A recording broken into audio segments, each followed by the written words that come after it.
Djokovic back with a bang. World number 1 Novak Djokovic belatedly began his 2022 campaign with a convincing 6-3, 6-3 defeat of Italian teenager Lorenzo Musetti at the Dubai Championships on Monday. The 34-year-old showed no sign of rust or mental baggage from the Australian Open visa saga that rocked the sports world, producing a polished display to ease into the second round, afterwards describing it as a pleasant experience. It was Djokovic's first match this year after his Australian Open hopes were dashed when he was deported following an 11-day saga revolving around his decision not to have a COVID-19 vaccination and a controversial exemption he had been granted to play in the event.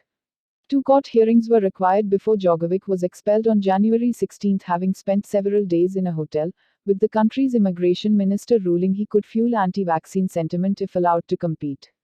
Back on a tennis court of Dubai's Aviation Club, Djokovic showed just why he would have been favourite to win a 10th Australian Open crown and beat Rafael Nadal to a men's record 21st Grand Slam title. After being cheered onto court by the late-night crowd, he moved through the gears, breaking Musetti's serve in the fourth game of a routine first set. Djokovic, watched by his entourage including wife Yelena, got an early break in the second set with a forehand winner. He briefly wavered when serving it 3-2 and was forced to save break points, but never looked threatened as his supporters, many with Serbian flags, cheered his winners. Djokovic crunched a superb forehand winner in the final game and claimed victory on his first match point.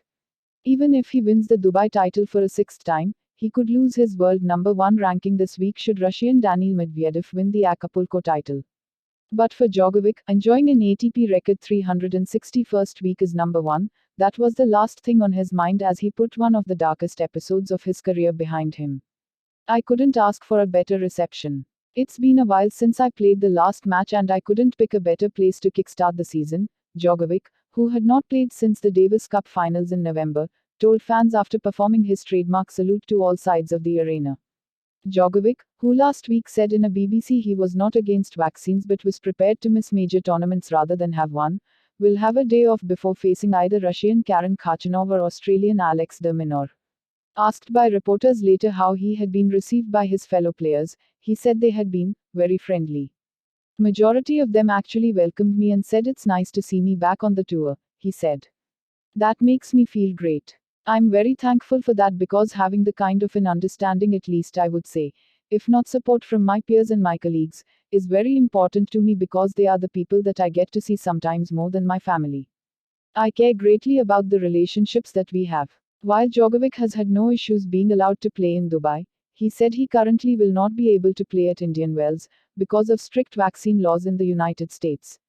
As of today, I'm not able to play. But let's see what happens. Maybe things change in the next few weeks. Please save the trees and nature. Please subscribe to our channel. Thank you.